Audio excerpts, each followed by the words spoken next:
Hello, it's Randi Rhodes. Here's a clip from our show, and go to randyrhodes.com for the whole thing and a podcast. Buy a stinking podcast. Believe it. Knock, knock. Who's there? It's a figment of your imagination. Randi Rhodes Show. Turn up your mind.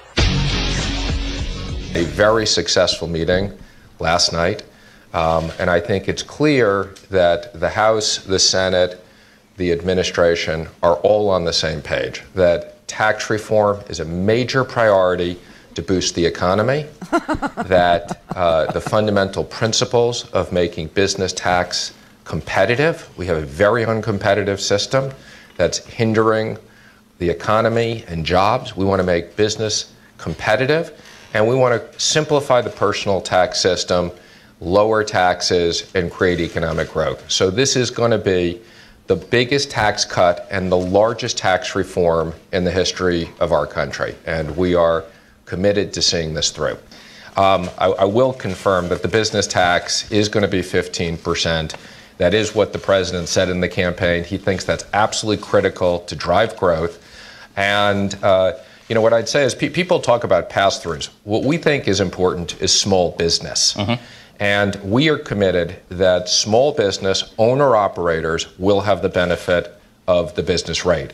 What this is not going to be is a loophole to let rich people who should be paying higher rates pay 15%. This is going to be for small businesses that drive the economy. That's me. And they will have the benefit of this. Thank you. Oh, thank you, Steve Mnuchin. Surprise, everybody. Surprise. The boys from Goldman Sachs and the Trump administration have actually crafted a tax plan that looks like it was written by the boys at Goldman Sachs.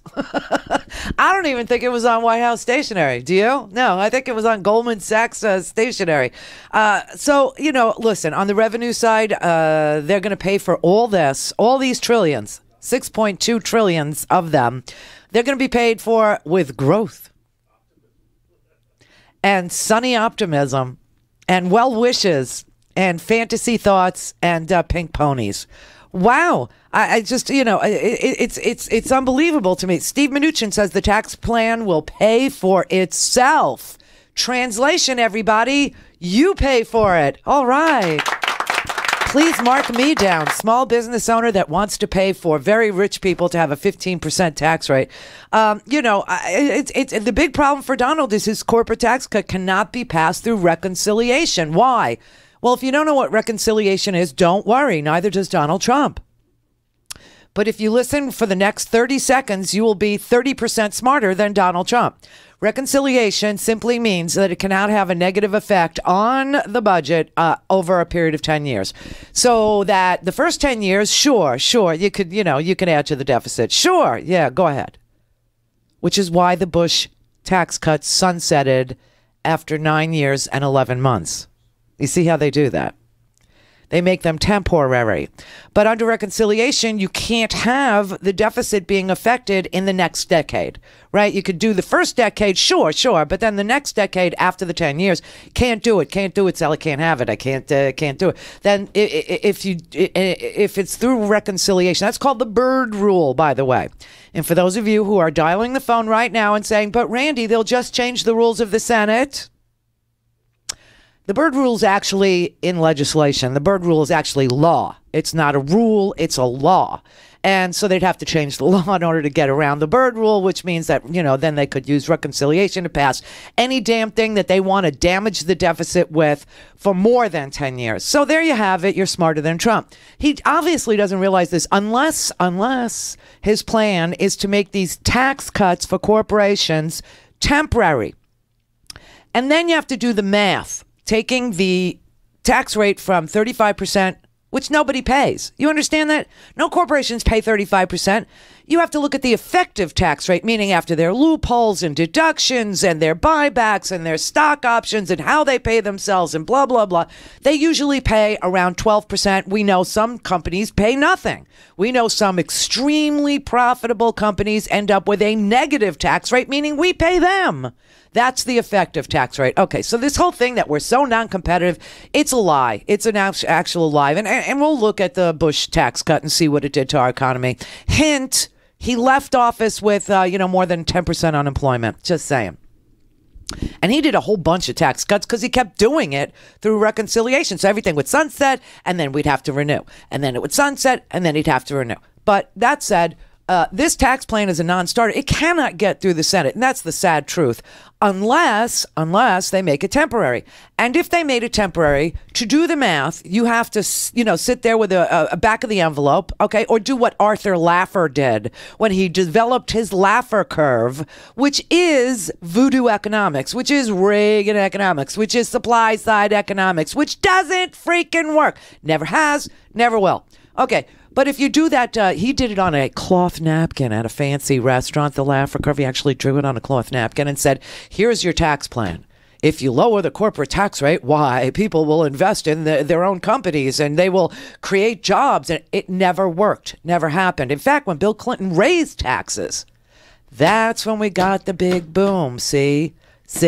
Because it didn't make sense to buy back your stock. It didn't make sense to try and avoid the what made sense was hiring people and getting the deduction. What made sense was using the loopholes that were put in place to increase employment.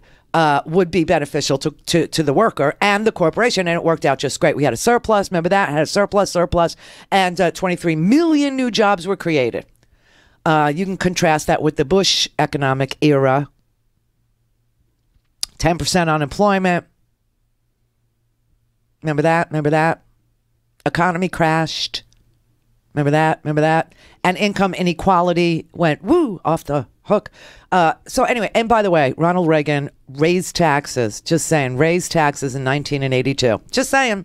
He tried to do this, realized early on, doesn't do anything for the economy, just increases the deficit, which is bad for the economy. So let's raise a few taxes. That's what Ronald Reagan did. And I don't know why they leave that part out, but they do. They leave that and the amnesty out.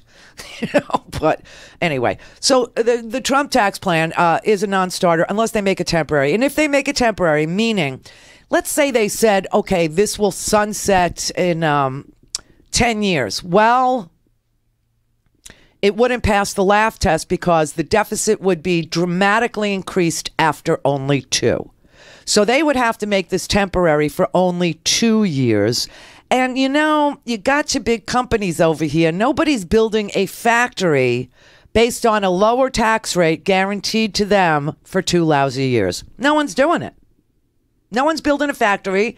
No one's going to hire a whole bunch of people if they know that the tax cut will only last 2 years. So this is just a ridiculous thing. Now, tax cuts for the rich are not the answer for this country. They never have been. It hasn't accelerated. You know what growth was under the first quarter of Trump, by the way? It decreased by 0.5 percentage point. We're about 1% growth. So much for his 4% growth. And this whole theory that job growth and economic growth and small business job creation happens when you cut taxes is completely disproved by the W era, okay? W gave the biggest tax boost to the high-income people, and, we saw the very highest income households, do just fine. They did just fine until the economy crashed. Then a lot of people got hurt, a lot of people. Except for the guys in The Big Short, that movie, they did good because they shorted the entire market. They shorted housing. They understood it could not work. It would fail. And it did. And so when you look, okay, let's look at Kansas. Kansas is a really good example, okay? You got this nutbag Sam Brownback. He just cut taxes massively in Kansas, saying that it would spur economic growth. It would create, he said it would be like a shot of adrenaline into the heart of the Kansas economy. And he lowered he lowered taxes on the extremely, well-to-do in Kansas. Well, what happened? Job growth, economic growth, growth in small business formation lag behind the country as a whole. And that is what the deficit will be, a big, giant hole. They will blow a hole. Didn't Trump run on that we have this crazy $1 trillion deficit, massive deficit? This blows a hole in the deficit. There are no pay-fors. You understand? They think that growth alone is going to pay for these tax cuts. It never happens. It never has. It never will. So this is just crazy. And when you look at, oh, well, there's something in it for the poor. There's something in it for the working mom and dad. There's a child care tax credit, right? Do you know what the child care tax credit actually comes out to for a middle class family? $5.55. How much plainer can I say it? Now, what you have to do to get this tax credit, you would have to pay out of pocket $6,067 for childcare. And then the following year, if you spent $6,000 on childcare, you would be able to take the childcare tax credit and you would get a whopping refund of $5.55.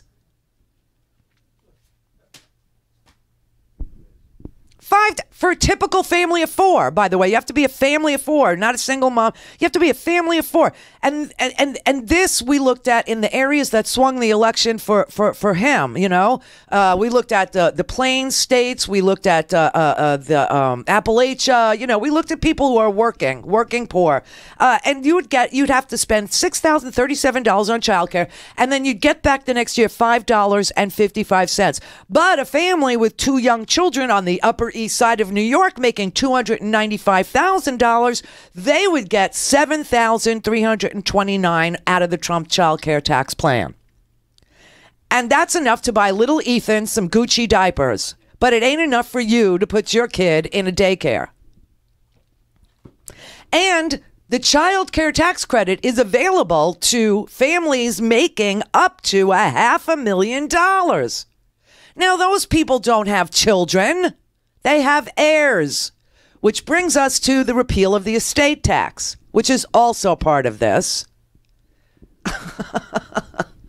So that Ivanka doesn't have to pay when Donald keels over from his methamphetamine habit or whatever. I don't believe he doesn't do drugs. Does anybody believe he doesn't do drugs? It's give him a urine test. Please, just settle this once and for all. Because I need to know what is making this man so loopy. So add this tax plan to every failure he has had so far. And look at the failures. 2 times the executive order for the Muslim ban failed. Healthcare did not come up for a vote. Sanctuary cities yesterday, a judge in San Francisco ruled that Trump can't withhold federal funds from sanctuary cities that refuse to cooperate with his immigration crackdowns. So basically what the court in San Francisco, Judge Oreck, said, Trump can be a dick, but he can't force others to be dicks. That's what the judge said. He said only Congress can put conditions on how money is spent. That once, Trump said that, he was going to hold back the money. And only Congress has the power of the purse. And the judge said the president can't withhold money. If Congress allocated money for states, then, So once again, Trump is finding out there are 2 other branches of government. You would think it would sink in sometime. And this is why I want him to have a urine test. I'm guessing he's going to have to issue an executive order to make the courts go away. And I wouldn't put it past him. Please pee in a bottle. The downside to all this is that there's so much winning, right? So much winning if you're anti-Trump. And he's right. I'm getting sick of it. I'm getting sick of all the winning that I'm doing. Because I keep winning. I keep on being right. While it's a small perk to have him as a president, it's not enough for me. It's not enough. And the only wall we're going to have is the one his back is up against right now. That's it. So he doesn't get to kick his immigrants around as much as he wants to. So I don't know what he's going to do. I guess he's going to take it out on the people that have Obamacare, which is also me. He's like the guy that kicks his dog if his wife gets a restraining order against him. So much winning. I can't keep winning like this. I can't. I want the rest of the country, even the dupes, I want them to win too. Because quite frankly, the blue states pay for the red states, and I'm sick of it. So much winning, I'm sick of it. Lousy job growth, first quarter 1% growth. Flynn is going to be perped walked. So is Carter Page. Sessions recused himself. He's got 3 investigations ongoing, 1 in the House, 1 in the Senate. The FBI's got a criminal investigation and a counterterrorism. Oh, my God. All against Trump. So much freaking winning. Make it stop. Clear for takeoff. Randi Rhoads. is Air Force. Air Force. RandyRhoads.com. Go to randyrhoads.com for the whole thing and a podcast. Buy a stinking podcast.